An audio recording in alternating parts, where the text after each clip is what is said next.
Hello everyone, welcome to our channel Roshni publication. I hope आप सभी बहुत ही अच्छे होंगे। और सबसे पहले बात कर लेते हैं आज हमारे वीडियो की, जो होने जा रही है हमारे इंग्लिश ग्रामर की सीरीज की सेकेंड टॉपिक की वीडियो। वो है नॉन फाइनाइट्स। ठीक है, हमने टेंस की ऑलरेडी बहुत सारी वीडियोस, मतलब लगभग 5 वीडियोस हमने 5 पार्ट में उसे पढ़ाया, पूरे टेंस को बहुत ही अच्छे से डिटेल्ड तरीके से। तो अगर आपने वो वीडियोस अभी तक नहीं देखी है तो जाके हमारे चैनल पे विजिट करें और वो वीडियोस देखें। और सबसे पहले आज स्टार्ट कर लेते हैं हमारा ये वीडियो। तो हमारा टॉपिक है आज का नॉन फाइनाइट्स। ठीक है, अकर्मक क्रियाएं। ये क्या है? अकर्मक क्रियाएं। आप डेफिनेशन से समझ सकते हैं और आगे भी हम क्लियरली समझेंगे इसके डेफिनेशन को, इसके टाइप्स को, और उसके टाइप्स को भी आज हम डिटेल से जानेंगे। तो नॉन फाइनाइट वर्ब्स क्या है? अकर्मक क्रियाएं या फिर अनिर्धारित क्रियाएं इसे बोलते हैं। ठीक है, तो let's get to the definition. Definition का क्या है? A non-finite verb does not change with the subject or tense. It cannot work as the main verb of a sentence.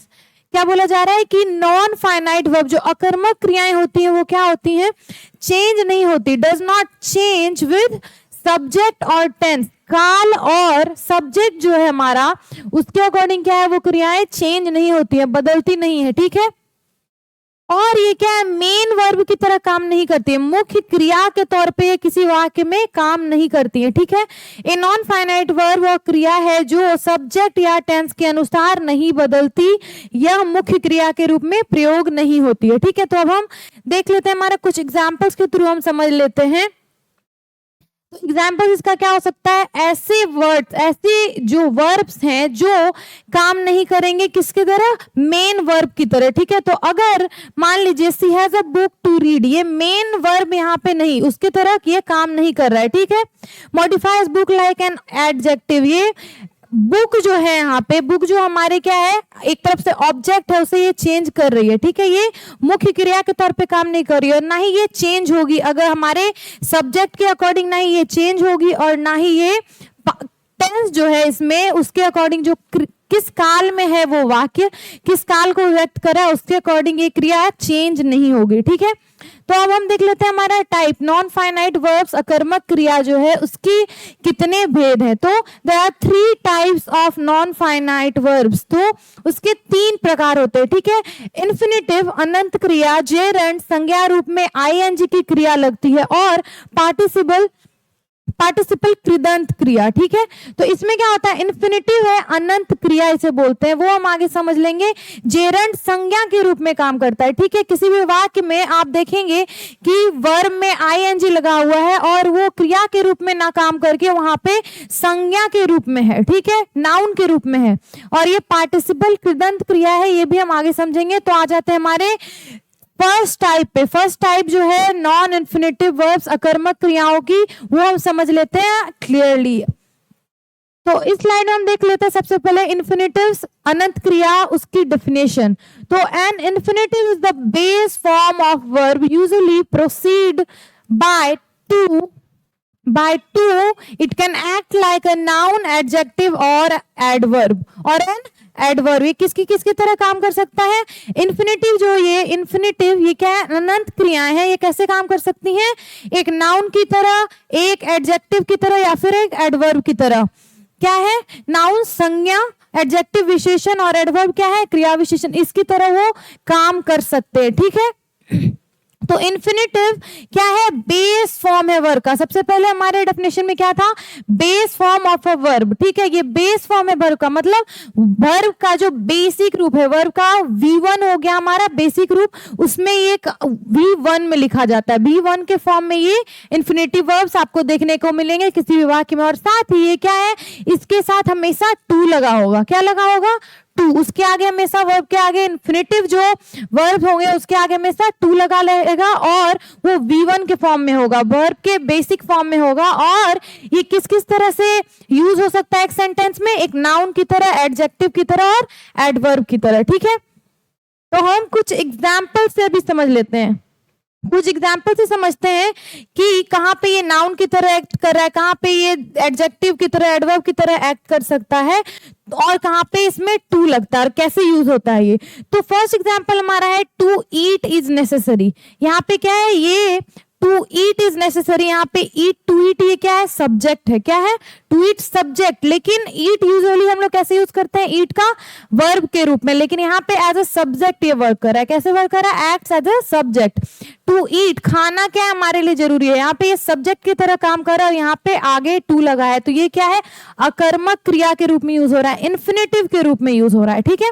अब हम दूसरा एग्जांपल देख लेते हैं, she has a book to read, modifies book like an adjective, यहाँ पे ये adjective की तरह क्या कर रहा है, बुक को क्या कर रहा है, बुक जो है हमें पता चल रहा है कि बुक को पढ़ा जा रहा है, तो एक एडजेक्टिव की तरह जो बुक, एडजेक्टिव क्या करती है, वो किसी क्रिया की क्या, वो संज्ञा की विशेषता बताती है, ठीक है। तो यहाँ पे क्या है, बुक एक संज्ञा है, ठीक है, बुक मतलब हो गया किताब, किसी एक वर्ग की किताब की बात हो रही है, ठीक है, एक समूह की बात हो रही है यहाँ पे, तो नाउन है, और नाउन के यहाँ पे ये क्या कर रहा है, टू रीड एक तरह से उसके बारे में बता रहा है, उसकी विशेषता को बता रहा है कि ये किताब है जिसे पढ़ा जा रहा है, तो ये क्या कर रहा है, एडजेक्टिव की तरह काम कर रहा है। यूजुअली हम लोग एडजेक्टिव विशेषण का यूज करते हैं किसी संज्ञा की विशेषता बताने के लिए, लेकिन यहाँ पे टू रीड जो यूजुअली क्रिया की तरह यूज होता है, वो यूज हो रहा है यहाँ पे एडजेक्टिव की तरह, एक विशेषण की तरह, ठीक है, वो संज्ञा की विशेषता बता रहा है।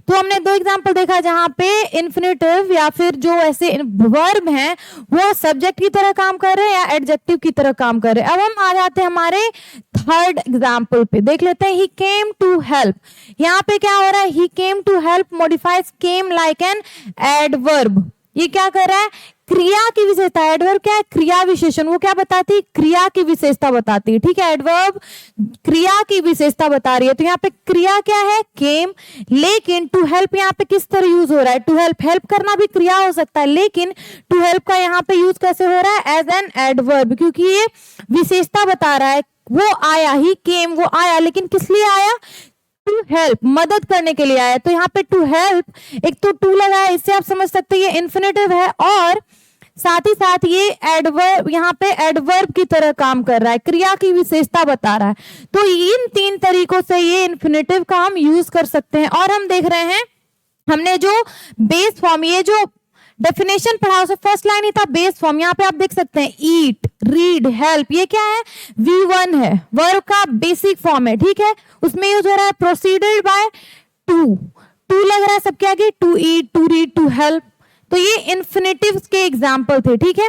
अब हम देख लेते हैं इन्फिनेटिव की का हिंदी परिभाषा, ठीक है, आप उससे भी समझ सकते हैं अच्छे से। इन्फिनेटिव वह क्रिया होती है जो टू प्लस वर्ब के रूप में होती है और यह नाउन, एडजेक्टिव या एडवर्ब की तरह कार्य करती है। नाउन संज्ञा, एडजेक्टिव विशेषण और एडवर्ब क्रिया विशेषण की तरह काम करती है और उसकी रचना जो होती है वो कैसे लिखा जाता है, टू प्लस वर्ब के रूप में, ठीक है।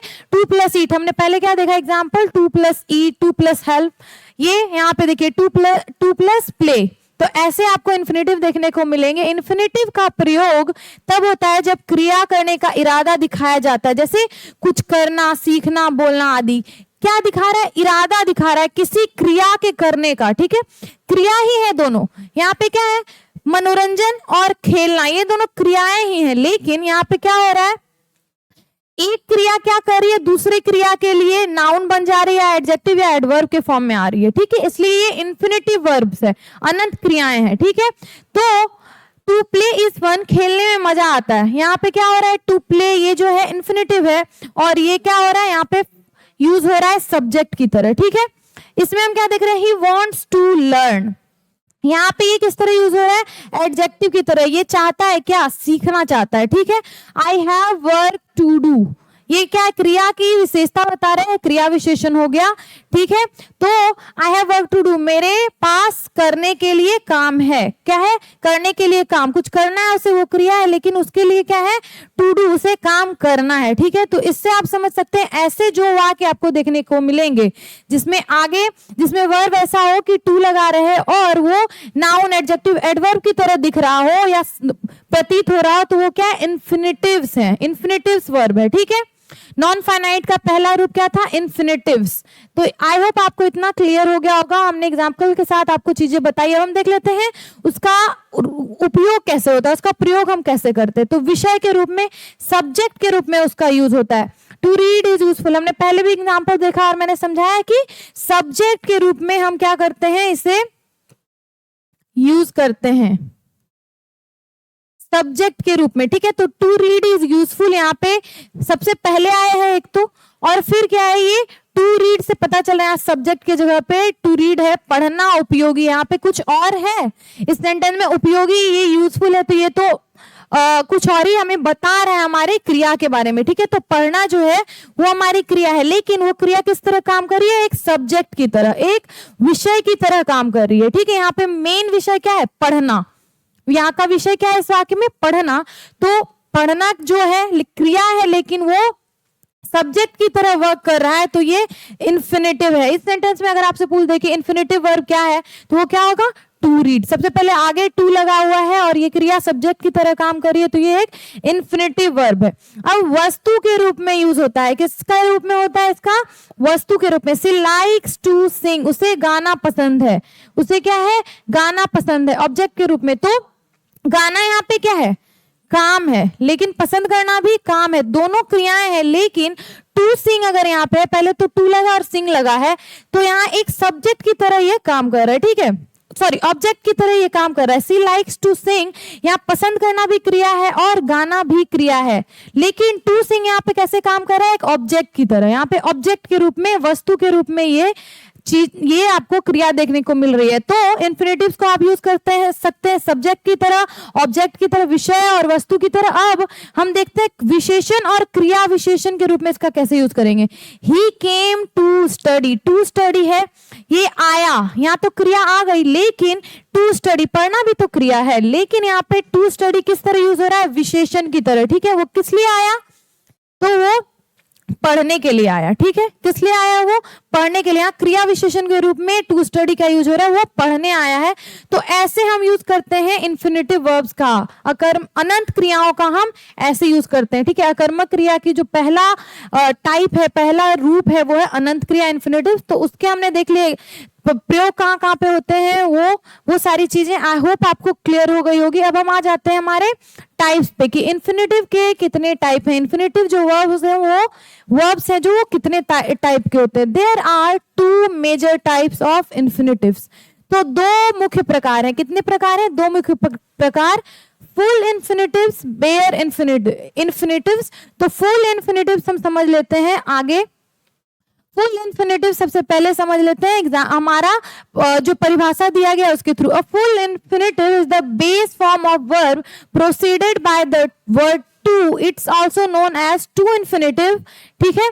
तो हमने क्या देखा अभी, इन्फिनेटिव जब मैंने आपको समझाया तो उसमें क्या समझाया, सबसे पहले उसे कैसे पहचानेंगे, उसमें टू लगा होता है। तो जिस भी इन्फिनेटिव में टू लगा हुआ रहेगा, बेस फॉर्म के रूप में होगा, V1 होगा, और उसमें आगे क्या है, टू लगा होगा। तो ऐसे जो भी आपको वर्ब देखने को मिलेंगे, as a subject, as an adverb, as an object, वो क्या होगा, इन्फिनेटिव होगा, वो क्या होगा, इन्फिनेटिव वर्ब होगा, ठीक है। तो 2 + V1 आया, और ये क्या है, 2 + इन्फिनेटिव की तरह भी इसे जानते हैं, क्योंकि इससे पहचानने का तरीका यही कि आगे में 2 होगा, तो 2 + इन्फिनेटिव के रूप में भी हम इसे जानते हैं। और एग्जांपल से हम समझ लेते हैं ये कैसा होता है, लिखा जाता है टू रन, यहाँ पे क्या है, टू लगा हुआ है क्रिया के आगे, फिर ईट, टू ईट क्रिया के आगे यहाँ पे टू लगा हुआ है, फिर टू बी होना, ठीक है।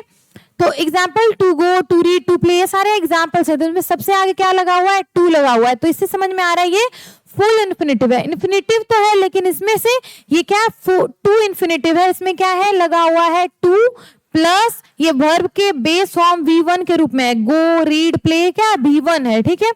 तो ये था पहला टाइप। दूसरा टाइप क्या है हमारा, बेयर इन्फिनेटिव। अब bare infinitive is the basic form of a verb, ये क्या है, ये भी V1 है, लेकिन इसमें डिफरेंट क्या है जो इसका दूसरा टाइप बना दिया गया। हमने क्या देखा, पहले टाइप के इन्फिनेटिव में जो फुल इन्फिनेटिव थे, इसमें 2 + V1 था, लेकिन जो बेयर इन्फिनेटिव है वो क्या है, बेसिक फॉर्म V1 के फॉर्म में तो है, लेकिन जैसे एग्जांपल में ईट, रन, सिंग, लेकिन विदाउट द वर्ड टू, ये इसमें क्या होता है, टू का यूज नहीं होता है, ठीक है। प्रीसीडिंग इट, ये क्या है, टू, इसमें पहले हमने क्या देखा, फुल इन्फिनेटिव जो था उसमें 2 + V1 था, बेस क्रिया तो थी, बेस क्रिया का रूप तो था, बेसिक तो था, लेकिन इसमें टू लगता था, लेकिन इसमें ऐसे इन्फिनेटिव जो होते हैं उसमें टू नहीं लगता है, तो वो बेयर इन्फिनेटिव्स है। जैसे यहाँ पे क्या हो गया, जैसे ईट, रन, सिंग, ठीक है, ये क्रियाएं यूज होंगी सब्जेक्ट की तरह, ऑब्जेक्ट की तरह, और एडवर्ब या फिर एडजेक्टिव की तरह, लेकिन इसमें टू नहीं लगा रहेगा, तो आप जान जाएंगे कि ये बेयर इन्फिनेटिव्स है। It's also sometimes called as zero infinitive. क्यों इसे जीरो इन्फिनेटिव कहते हैं? क्योंकि इसमें टू क्या है, नहीं है, टू यहाँ पे है नहीं, तो इसे जीरो इन्फिनेटिव भी कहते हैं और बेयर वर्ब कहते हैं। बेयर वर्ब मतलब सिर्फ वर्ब है, उसमें टू नहीं है, सिर्फ बेयर वर्ब नाम से आप समझ सकते हैं कि इसमें कुछ भी नहीं है, सिर्फ वर्ब है, सिर्फ क्रिया है। जैसे ईट, रन, सिंग, इसमें क्या है, सिर्फ क्रियाएं आपको देखने को मिलेंगी। ठीक है, तो कुछ एग्जाम्पल है। सी मेड मी क्राई, यहाँ पे सी मेड मी क्राई, क्राई यहाँ रोना क्रिया है, लेकिन किस तरह यूज हो रहा है, वस्तु की तरह। ठीक है, ऑब्जेक्ट की तरह यूज हो रहा है। वो क्या कर रही है, उसने उसे बनाया, क्या वो सी मेड मी क्राई, उसने मुझे रुला दिया। मेड मी, यहाँ मेड मतलब बनाना भी, यहाँ पे बनाना मतलब नहीं है, लेकिन मेड क्या है, एक क्रिया है, और क्राई भी क्रिया है, लेकिन यहाँ पे क्राई का क्यों यूज हो रहा है, इस क्रिया की विशेषता बताने के लिए। ठीक है, यहाँ क्रिया विशेषण की तरह यूज हो रहा है क्राई, लेकिन यहाँ पे टू भी यूज नहीं हुआ है, तो दो चीजें हैं। तो ये क्या हो गया, बेयर इन्फिनेटिव हो गया, बेयर वर्ब हो गया है, जीरो इन्फिनेटिव, इसको आप बोल सकते हैं। दूसरा टाइप है ये इन्फिनेटिव का, यू कैन गो नाउ, तुम अब जा सकते हो। ठीक है, तो यहां समझ सकते हैं यू कैन भी क्रिया है, लेकिन नाउ गो जाना भी क्रिया है, यू कैन गो नाउ, तुम अभी जा सकते हो। ठीक है, तो यहां भी टू का यूज नहीं हुआ है, गो से पहले क्या है, टू का यूज नहीं हुआ है, तो ये क्या है, बेयर इन्फिनेटिव्स है। क्या है ये, बेयर इन्फिनेटिव्स। तो हमारे दो टाइप हमने क्या देख लिए, इन्फिनेटिव्स के दो टाइप देख लिए इन्फिनेटिव्स को। आई होप आप क्लियरली समझ गए होंगे, और कोई भी अगर आपको डाउट है तो प्लीज आपकी जो भी क्वेरी है वो हमारे कमेंट सेक्शन में लिखें, आपको जरूर ही उन डाउट्स का वो क्लियर करने में हेल्प किया जाएगा। अब आ जाते हैं हमारे दूसरे टाइप पे। ठीक है, दूसरा टाइप क्या है, हमने पहला टाइप नॉन फाइनाइट वर्ब्स का क्या देखा, इन्फिनेटिव वर्ब्स, और उसके हमने दो टाइप्स भी देखे, बहुत सारे एग्जांपल्स भी देखे। अब हम आ जाते हैं दूसरे टाइप पे, जेरंड्स। ये क्या है, जेरंड्स क्रियावाचक संज्ञा या फिर क्रिया संज्ञा। इसे क्यों बोला जा रहा है, नाम से आप समझ सकते हैं, ऐसी क्रियाएं जो संज्ञा के रूप में यूज होती है। क्या होती है, संज्ञा के रूप में, या फिर हम देख लेते हैं डेफिनेशन से समझ लेते हैं, नाम से तो यही समझ में आ रहा है, क्रियावाचक संज्ञा। A gerund is the ING form, इसमें क्या होता है, ING form of verb, V5 का यूज होता है। ठीक है, इसमें हमने पहले एग्जाम्पल में क्या देखा, टाइप में क्या देखा, इन्फिनेटिव्स में V1 का यूज हो रहा था, बेस वर्ब का यूज हो रहा था, लेकिन यहाँ पे आईएनजी के फॉर्म में वर्ब यूज होगा, आईएनजी उसमें लगेगा, तो ये V5 हमारा यूज होगा। A gerund is the ing form of a verb that functions as noun। तो हमने यहाँ नाम से ही समझा कि क्रियावाचक संज्ञा, ऐसी जो क्रियाएं हैं जो संज्ञा के रूप में काम करती है, जो क्रिया संज्ञा के रूप में काम करती है, वाक्यों में संज्ञा की तरह वो वर्क करती है, वो है जेरंड्स। ठीक है, उन क्रियाओं को क्या बोल सकते हैं, जेरंड्स। तो ए जेरंड इज आईएनजी फॉर्म, तो हमने दो चीज देखी, या तो ये नाउन की तरह वर्क करेगा, संज्ञा की तरह काम करेगा, या फिर इसमें दूसरा चीज क्या है, आईएनजी फॉर्म में ये लिखा होगा। ठीक है, तो जेरंड वह रूप है जिसमें वर्ब आईएनजी का प्रयोग होता है, वर्ब प्लस आईएनजी V5 का प्रयोग, और संज्ञा के रूप में ये काम करता है। ये कैसे काम करता है, एक संज्ञा के रूप में। तो हम कुछ एग्जांपल्स के थ्रू देख लेते हैं। रीडिंग इज माय हॉबी, यहाँ पे क्या है, क्रिया है, उसमें सबसे पहले क्या लगा है, पहचानेंगे कैसे, तो डेफिनेशन में ही सबसे पहले लिखा हुआ है, जो भी अगर क्रियावाचक संज्ञा जेरंड्स होंगे वाक्य में, उसमें आईएनजी के फॉर्म में होगी वो क्रियाएं। ठीक है, तो यहाँ पे वर्ब क्या है, आप देख सकते हैं, रीडिंग वर्ब है, और यहाँ पे V5, यहाँ पे V प्लस आईएनजी का यूज हो रहा है। ठीक है, तो जब V प्लस आईएनजी है और यहाँ पे ये क्रिया किस तरह काम कर रही है, सब्जेक्ट की तरह। ठीक है, तो सब्जेक्ट की तरह काम कर रही है, एज इन संज्ञा की तरह काम कर रही है। कोई भी सब्जेक्ट है, ऑब्जेक्ट या प्रीपोजिशन की तरह वर्क कर रहा है, तो वो संज्ञा की तरह ही वर्क कर रहा है। जैसे अगर यहाँ पे रहता ही, सी, इट, दे, तो वो क्या हो गया, संज्ञा का एक सर्वनाम हो गया वो। ठीक है, ऐसे ही नाम अगर यहाँ पे रहा, जैसे राम, श्याम, सीता, ये सारे क्या है, संज्ञा है। ठीक है, तो यहाँ पे सब्जेक्ट की तरह अगर काम कर रहा हो, ऑब्जेक्ट की तरह काम कर रहा हो वर्ब, और उसमें आईएनजी लगा हो, तो ये क्या हो जाएगी, क्रियावाचक संज्ञा जेरंड हो जाएगा। ठीक है, तो हमारा फर्स्ट एग्जांपल है रीडिंग इज माय हॉबी, यहाँ सब्जेक्ट की तरह काम कर रहा है, तो इसका मतलब नाउन की तरह काम कर रहा है, और यहाँ पे V प्लस आईएनजी का यूज हो रहा है, V फिफ्थ फॉर्म यूज हो रहा है वर्ब का। तो ये क्या है, यहाँ पे आप देख सकते हैं, रीडिंग हो गया हमारा जेरंड। अब दूसरा एग्जांपल देख लेते हैं, सी एंजॉय सिंगिंग, इसमें सिंगिंग जो क्रिया है वो किस तरह यूज हो रहा है, ऑब्जेक्ट की तरह, वस्तु की तरह। ठीक है, तो जब हम क्रिया को देख रहे हैं वस्तु की तरह यूज हो रहा है, तो वो क्या है, वस्तु क्या है, संज्ञा। किसी भी मानव या फिर वस्तु, स्थान, सबके नाम को क्या बोलते हैं, संज्ञा। तो यहाँ पे जब वस्तु के रूप में हो रहा है यूज सिंगिंग, यहाँ पे वस्तु है तो इसका मतलब ये संज्ञा भी है, तो संज्ञा की तरह यूज हो रहा है, लेकिन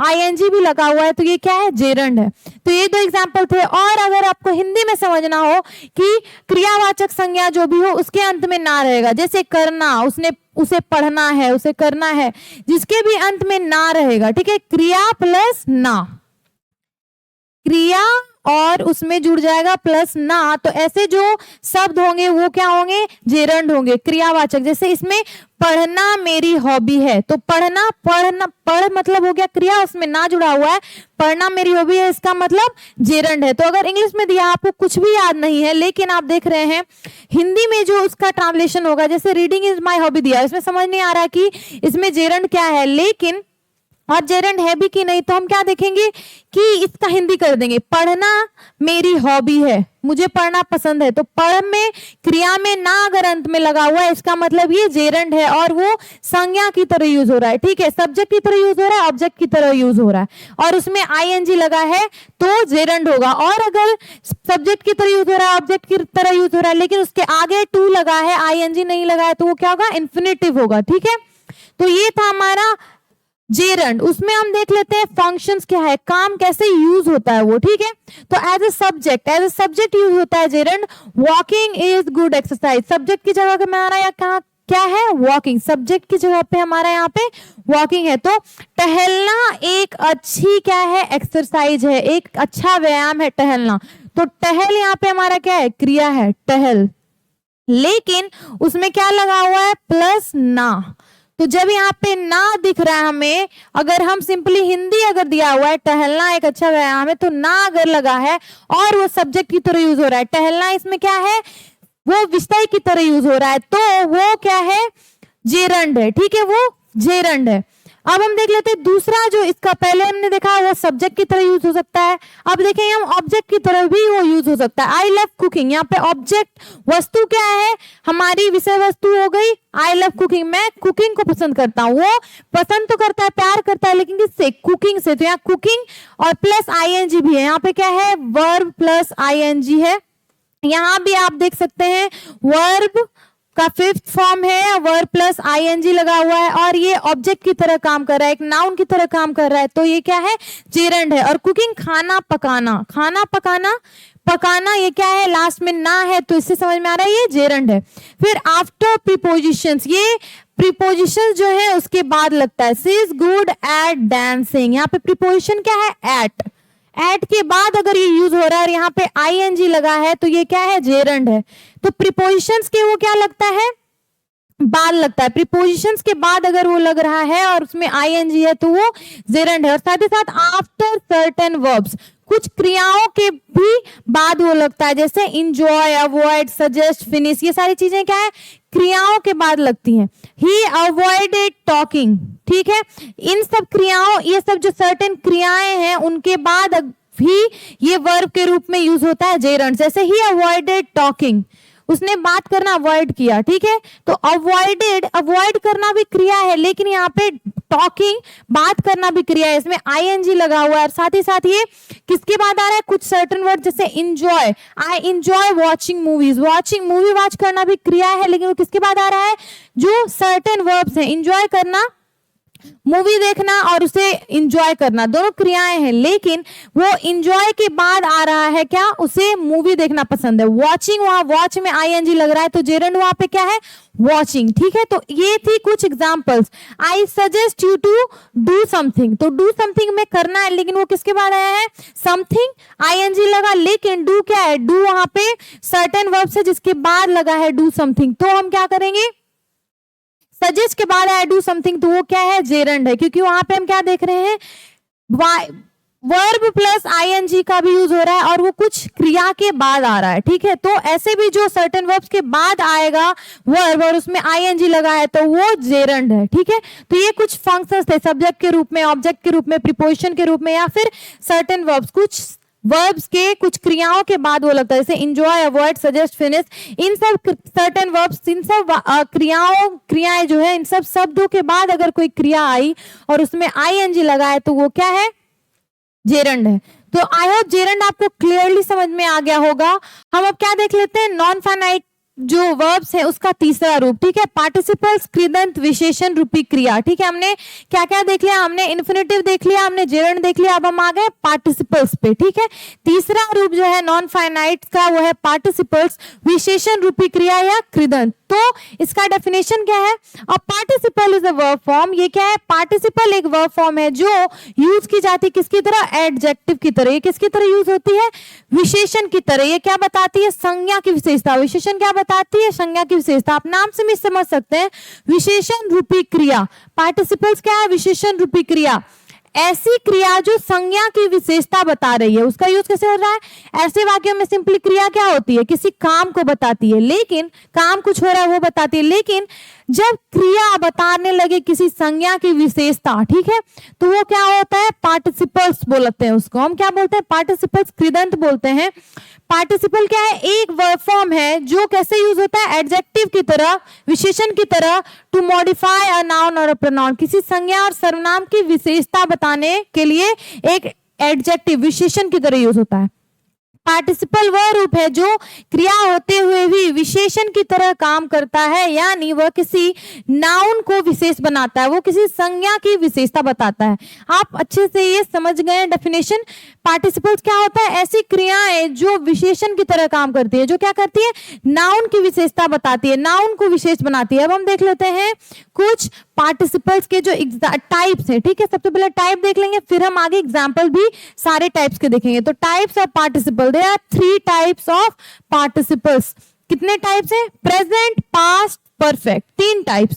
present participle, past participle, perfect participle. आप नाम से भी समझ रहे होंगे, लेकिन हम एग्जाम्पल के तरह समझ लेते हैं। हम थोड़ा एग्जाम्पल देखेंगे, वर्ब फॉर्म देखेंगे और साथ ही साथ सेंटेंस फॉर्म के साथ उसका हम डेफिनेशन भी देखेंगे। तो प्रेजेंट पार्टिसिपल है फर्स्ट हमारा टाइप, वो क्या हो गया, कैसे यूज होता है, आईएनजी के फॉर्म में यूज होता है। Present participle is the ING form, V plus ING लगा उसमें, और a verb that can function as an adjective और help form continuous verb tense.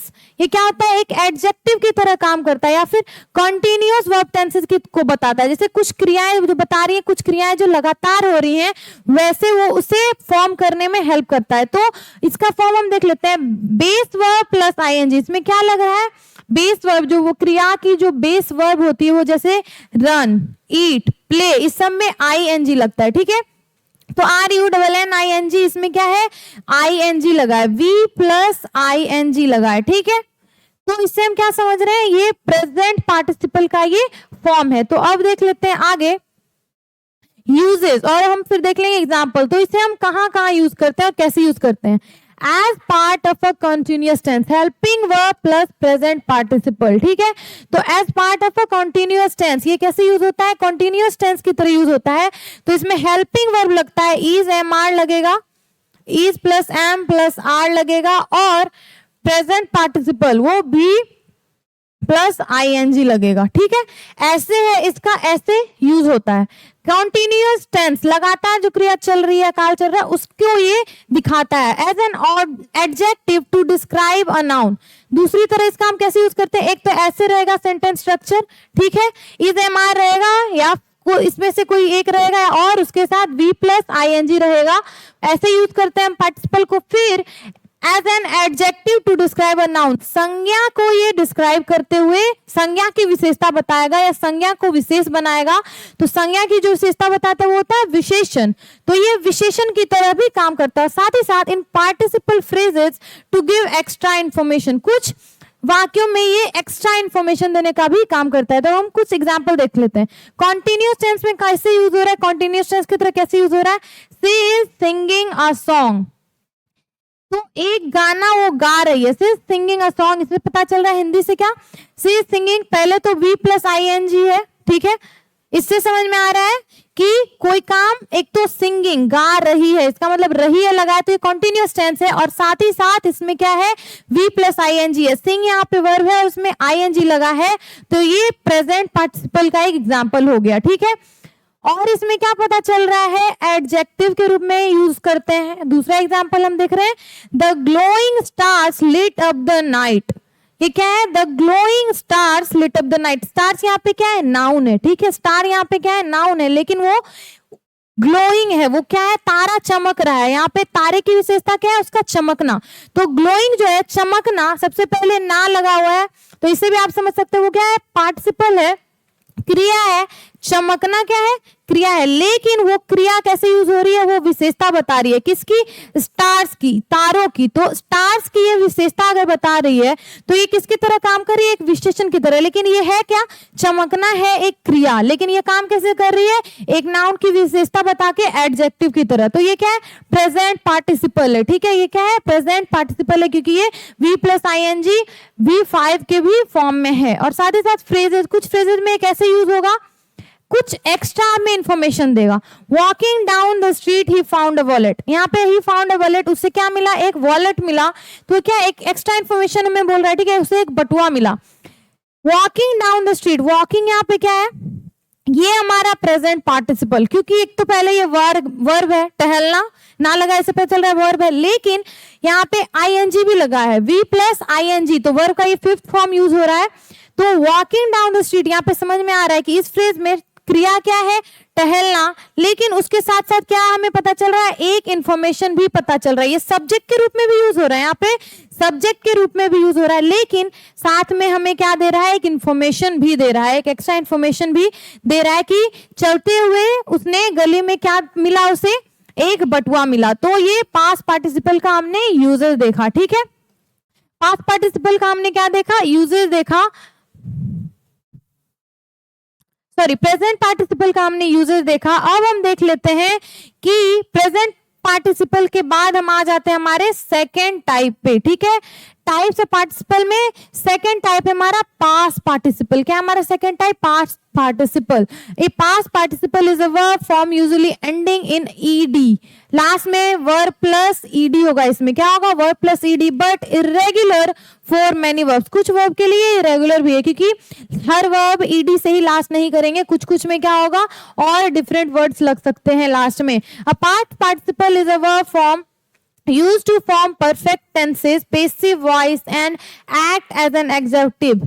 इसका भी विशेषण की तरह यूज होता है, लेकिन ये परफेक्ट टेंस, जब परफेक्ट टेंस में वाक्य हो कोई, तब पास्ट पार्टिसिपल का हम यूज करेंगे, और पेसिव वॉइस में लिखा हो। ठीक है, एक्टिव वॉइस नहीं, पेसिव वॉइस में लिखा हो तो ये पास्ट पार्टिसिपल होगा। इसका फॉर्म क्या होगा, for regular verbs base verb इसमें लगेगा, जिसमें रेगुलर सामान्य क्रियाओं में क्या होगा, वी प्लस ईडी होगा। ठीक है, पास्ट पार्टिसिपल हम कैसे जानेंगे, वो वी प्लस ईडी के रूप में लिखा होगा। और इरेगुलर वर्ब्स में क्या होगा, कुछ वर्ब्स में क्या होगा, ये यूनिक फॉर्म मिलेगा। सामान्य वर्ब में, सामान्य क्रियाओं में ईडी हमें देखने को मिलेगा, लेकिन कुछ यूनिक फॉर्म्स भी होते हैं, उसमें हमें कैसे मिलेगा, एनी लगाया। जैसे गो का ये क्या है, यहाँ पे पास्ट पार्टिसिपल है तो गो, गोन। सेकंड जो V2 है, V2 का यूज में ही हम ईडी ज्यादातर लगाते हैं। यहाँ पे पास्ट पार्टिसिपल जब भी होगा तो V2 लगेगा। ठीक है, वर्ब का दूसरा रूप, तो दूसरा रूप में ज्यादातर ईडी के फॉर्म में होता है, लेकिन कुछ में क्या होता है, ईडी नहीं होता उस क्लास में। जैसे गो का क्या है, सेकंड रूप,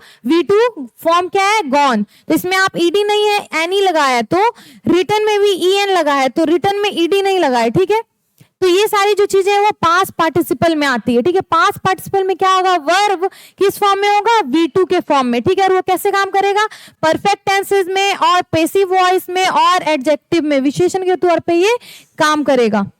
अब हम आ जाते हैं हमारे कुछ यूजेस देख लेते हैं हमारे पास्ट पार्टिसिपल का और कुछ एग्जांपल्स। तो यूज कैसे होगा, परफेक्ट टेंस में। किस में यूज होगा, ये परफेक्ट टेंस में। हैव, हैव, हैड के बाद क्या लगेगा, वर्ब प्लस ईडी। हमेशा हमने परफेक्ट टेंस भी पढ़ा है टेंस वाले वीडियो में, उसमें हमने क्या देखा, हैज, हैव, हैड लगता है और उसमें वी प्लस ईडी वर्ब का दूसरा फॉर्म यूज होता है। अगर ऐसा रहा तो क्या होगा, पास्ट पार्टिसिपल। ठीक है, in the passive voice be plus past participle be plus V2 का यूज होगा, और पेसिव वॉइस में अगर लिखा हो तब, और क्या एज एन एडजेक्टिव विशेषण की तरह यूज हो रहा हो तो पास्ट पार्टिसिपल होगा और उसमें ईडी लगाओ V2 के रूप में हो। तो कुछ एग्जांपल से हम समझते हैं। परफेक्ट टेंस क्या है? She has completed the task, she has completed the task, यहाँ पे क्रिया है, ठीक है, कंप्लीट करना क्रिया है और इसमें ईडी लगा है, तो V2 का यूज हो रहा है, V प्लस ईडी लगा है। इससे हम समझ सकते हैं कि ये पास्ट पार्टिसिपल का यूज हम यहाँ पे कर रहे हैं। अब हम क्या देख रहे हैं? Passive voice, the book was written by George Orwell, यहाँ पे EN लगा है। कुछ हमने क्या बताया, या तो पास्ट पार्टिसिपल के जो वर्ड्स होंगे वो V2 के फॉर्म में होंगे V प्लस ईडी, लेकिन कुछ यूनिक वर्ब्स होंगे जिसमें दूसरा फॉर्म होगा, जैसे राइट का क्या होता है? रिटन, और फिर क्या है? पेसिव वॉइस में कैसे यूज होगा? रिटन। कुछ फॉर्म्स होंगे जो ऐसे यूज होंगे जिसमें ईडी नहीं लगा होगा, ठीक है। गॉन, गॉन में क्या हमने देखा? हमने गॉन देखा, गो का क्या है? सेकंड रूप है गॉन, तो उसमें क्या है? एन ही लगा है, ईडी नहीं लगा है। तो ऐसे जो वर्ब्स होंगे वो पास्ट पार्टिसिपल होंगे, ठीक है। फिर एडजेक्टिव है, the shattered glass was everywhere, यहाँ पे क्या है? एडजेक्टिव के रूप में यूज हो रहा है। ग्लास यहाँ पे नाउन है और उसकी ये क्या बता रहा है? विशेषता। ग्लास है संज्ञा और उसकी विशेषता बता रहा है। ग्लास कैसा है? पूरा टूटा हुआ। तो शैटर्ड है, उसमें ईडी लगाए तो पता चल रहा है हमें पास्ट पार्टिसिपल होगा, ठीक है। तो ऐसे कुछ थे एग्जाम्पल्स हमारे पास्ट पार्टिसिपल के हमने देखे। अब हम देख लेंगे थर्ड टाइप। किसका? पार्टिसिपल्स का third type, perfect participle. A perfect participle expresses a completed action, ये क्या बताता है हमें? कंप्लीटेड एक्शन, जो काम हो चुका है वो बता रहा है, पूरा हो चुका काम। Often happening before another action, किसके अक्सर किसके साथ होता है? अनदर एक्शन, जो काम हो रहा है उसके पहले जो काम हो चुका है वो परफेक्ट पार्टिसिपल वहां पे यूज होता है। जैसे हैविंग प्लस पार्ट पार्टिसिपल, यहाँ पे क्या होगा? हैविंग प्लस V2, या फिर V3, having plus slept V plus V2। यहाँ पे क्या हो रहा है? हैविंग के बाद पार्टिसिपल आएगा। तो ऐसे जो एग्जाम्पल होंगे वो होंगे परफेक्ट पार्टिसिपल के, ठीक है। फॉर्म इसका क्या है? पास्ट पार्टिसिपल लगेगा लेकिन उसके आगे हैविंग होगा, और ये क्या है? हम कुछ एग्जाम्पल्स के थ्रू देखेंगे कि ये हम कैसे यूज करते हैं। तो फ्रेजेस हम देख लेते हैं। मैन एक्शन के रूप में यूज हो रहा है। Having finished the exam he left the room, यहाँ पे क्या है? वो रूम को तो छोड़ गया, लेकिन वो किसके बाद उसने रूम को छोड़ा है? उससे पहले क्या हुआ? उसने अपने एग्जाम को फिनिश किया। तो यहाँ पे क्या है? पास्ट हैविंग के बाद यहाँ पे यूज हुआ है पास्ट पार्टिसिपल का, ठीक है। हैविंग के बाद पास्ट पार्टिसिपल का यूज हुआ है, तो ये परफेक्ट पार्टिसिपल हो गया, ठीक है। It combines having with past participle, ये और क्या एक्सप्रेस करेगा? किसी काम के होने से पहले, किसी दूसरे काम के होने से पहले जो काम हो गया है उसे दिखाएगा, और उसमें हैविंग प्लस पास्ट पार्टिसिपल लगा होगा। तो ऐसे जो पार्टिसिपल्स होंगे वो परफेक्ट पार्टिसिपल कहलाएंगे, ठीक है। अब हम देख लेते हैं कि यूज हम इसका कहाँ करेंगे। To show one action was completed before another, जब एक काम क्या हो गया है? वन एक्शन वाज कंप्लीटेड, एक काम पूरा हो गया है, किसके पहले? बिफोर अनदर, किसी दूसरे काम के पहले ही, तो हम यूज करते हैं पास्ट पार्टिसिपल का। या फिर often use in participle phrases, ऐसे पार्टिसिपल फ्रेजेस जो होते हैं, जो पास्ट टेंस के फ्रेजेस होते हैं, उसमें भी ये यूज होता है, ठीक है। तो एग्जांपल होता है फ्रेजेस बिफोर मैन एक्शन, तो मेन एक्शन जो मुख्य क्रिया वहां पे हो रही है, जैसे ही लेफ्ट द रूम, लेकिन उससे पहले वो क्या किया? उसने एग्जाम फिनिश किया है। ये काम हो रही है, अभी वो रूम छोड़ रहा है, लेकिन उससे पहले उसने एक काम फिनिश कर लिया, अपना एग्जाम फिनिश कर दिया है। तो ये क्या है? फिनिश्ड, हैविंग भी लगा है और यहाँ पे फिनिश्ड भी लगा है, काम खत्म करना। तो ये क्या है? परफेक्ट पार्टिसिपल है। और फिर विद इरेगुलर वर्ब्स, कुछ और वर्ब के साथ भी यूज होता है। Having seen the result she smiled, यहाँ पे हंसना क्रिया है, लेकिन उससे पहले यहाँ पे क्या हो रहा है?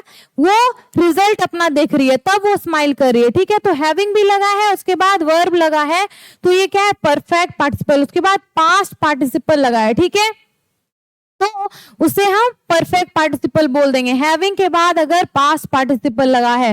लास्ट स्लाइड है, इसमें हम देखेंगे हमारा जो नॉन फाइनाइट का 3 टाइप था, इन्फिनेटिव, जेरंड और पार्टिसिपल। इसे हम देख लेंगे, ठीक है। इसमें जो डिफरेंसेस है वो हम समझ लेंगे। तो सबसे पहले फॉर्म के रूप में समझेंगे कि वो उसकी रचना कैसे होती है, वो दिखता कैसा है, ठीक है। तो इन्फिनेटिव जो वर्ब है उसमें टू लगा होगा, टू प्लस वर्ब होगा, क्रिया के साथ वहां क्या होगा, टू लगा होगा। लेकिन जेरंड क्या है, वर्ब प्लस आईएनजी लगा होगा, उसमें वर्ब का यहाँ बेस वर्ब के साथ टू आगे लगा होगा, उसके यहाँ पे बेस वर्ब के साथ आईएनजी लगा होगा, V5 लगा होगा। और यहाँ पे क्या है, पार्टिसिपल जो होगा इसमें वर्ब प्लस आईएनजी हो सकता है या फिर वर्ब के साथ ईडी ईएन, ये सारे कुछ यूनिक वर्ब्स के साथ ईडी ईएन लगा होगा, ठीक है। वर्ब के साथ ईडी ईएन या फिर आईएनजी लगता है पार्टिसिपल में। तो जब फॉर्म हम देखेंगे तो ऐसे पहचानेंगे, to plus verb plus ING या फिर verb plus ING verb plus ED EN. यहाँ पे जब ये रहा तो ये पार्टिसिपल होगा। उसके साथ साथ हम देख रहे हैं फंक्शन, उसका काम कैसा होता है। तो इन्फिनेटिव कैसे काम करता है, नाउन की तरह, एडजेक्टिव की तरह और एडवर्ब की तरह। जब इन्फिनेटिव का अनंत क्रिया ना, ये तो जब संज्ञा की तरह, विशेषण की तरह यूज हो रहा है, क्रिया विशेषण की तरह यूज हो रहा है वर्ब का, तो वो इन्फिनेटिव है, ठीक है। या फिर संज्ञा की तरह यूज हो रहा है, जेरंड में वो क्या होता है, संज्ञा की तरह यूज हो रहा होता है, किसका, क्रिया का, तो वो जेरंड होगा।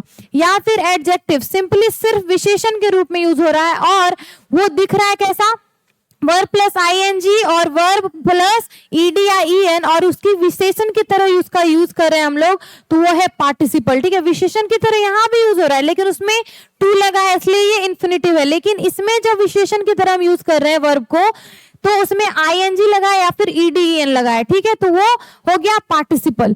अब हम एग्जांपल देख लेते हैं। टू डांस, टू रन, ये सब क्या है, इन्फिनेटिव है। इसमें आगे टू लगा है, टू लगा है, वर्ब का बेस फॉर्म लगा है, तो ये इन्फिनेटिव्स हैं। अब डांसिंग, रनिंग, इसमें वर्ब प्लस आईएनजी है तो सिंपली ये जेरंड हो गया और ये संज्ञा की तरह यूज होगा, ठीक है। ये सारे वर्ब संज्ञा की तरह यूज होंगे तो जेरंड होगा। अब यहाँ पे डांसिंग गर्ल, यहाँ पे संज्ञा की विशेषता ये बता रहा है, संज्ञा के बारे में हमें बता रहा है। लेकिन ये क्या है, आईएनजी है यहाँ पे लगा हुआ, ईएन यहाँ पे लगा हुआ है, ईडी लगा हुआ है। सेटर्ड ग्लास अगर हमने देखा था उसमें ईडी लगा हुआ था। तो ये सारी चीजें होंगी और क्या है, वो विशेषता बताए नाउन का, संज्ञा का, और वो क्या है, पार्टिसिपल फॉर्म में, वो क्या है, आईएनजी लगा हो उसमें, तो वो क्या है, पार्टिसिपल है। क्या है वो, पार्टिसिपल, या तो प्रेजेंट, पास्ट या फिर परफेक्ट पार्टिसिपल होगा, वो तीनों में से कोई। फिर हम देख लेते हैं यूज आफ्टर, किसके बाद ये लगता है, किसके बाद ये यूज होता है। तो सम वर्ब्स एंड एडजेक्टिव, कुछ वर्ब या एडजेक्टिव के बाद आपको देखने को मिलेगा इन्फिनेटिव वर्ब्स, या फिर वर्ब्स और प्रीपोजिशन के बाद देखने को मिलेगा आपको जेरंड, या फिर वाक्य में comes before nouns to describe. इसमें क्या होता है, एडजेक्टिव के रूप में वर्ब का यूज हो रहा है, तो संज्ञा की जब विशेषता बता रहा है तो हमेशा ये क्या आएगा, संज्ञा से पहले आएगा। संज्ञा से पहले आए और उसमें क्या हो, विशेषता बता रहा हो संज्ञा की, और उसमें आईएनजी, ईडी या ईएन लगा हो, तो वो क्या होगा, पार्टिसिपल होगा, ठीक है। तो हमने कर लिया ये हमारा नॉन फाइनाइट का चैप्टर कंप्लीट। तो आई होप आपको बहुत ही क्लियरली समझ में आ गया होगा। हमने बहुत ही अच्छे से एग्जाम्पल देके आपको सारी चीजें समझा दी हैं। तो अब हम बात कर लेते हैं थोड़ा हमारे रोशनी पब्लिकेशन के बारे में। हमारे चैनल का भी नाम रोशनी पब्लिकेशन है, तो हमारा जो ये पब्लिकेशन है उसी से ये नाम भी आया है। 17 सालों से ये पब्लिकेशन काम कर रही है और आपके लिए लिटरेचर की जो भी किताबें वो सारी अवेलेबल करवाती है, हिंदी, इंग्लिश और संस्कृत की किताबें। तो क्लास 10th बिहार बोर्ड के स्टूडेंट जो हैं, जो 2026 बिहार बोर्ड एग्जामिनेशन में अपियर करने जा रहे हैं, एग्जाम में बैठने जा रहे हैं, उनके लिए किताबें बहुत ही हेल्पफुल होंगी। तो प्लीज हमारे वेबसाइट को विजिट करें या फिर आप ऑनलाइन प्लेटफॉर्म जैसे अमेजॉन, फ्लिपकार्ट पे भी ये सारी किताबें खरीद सकते हैं। साथ ही साथ आप अपने नजदीकी स्टोर्स, बुक स्टोर्स पे भी जाके किताबें ले सकते हैं। हमारा और भी जो क्रैश कोर्स का बुक है वो भी आप ले सकते हैं। क्वेश्चन बैंक भी हमारा अवेलेबल है, वो भी आप परचेस कर सकते हैं। बहुत ही अच्छी किताबें, बेस्ट क्वालिटी किताबें हैं। और प्लीज हमारे चैनल को सब्सक्राइब करें, अपना सपोर्ट दिखाइए। अगर आपको ये वीडियोस अच्छी लग रही है, आप जाके बाकी जो हमने वीडियोस चैनल पे पोस्ट की है वो भी देखिए।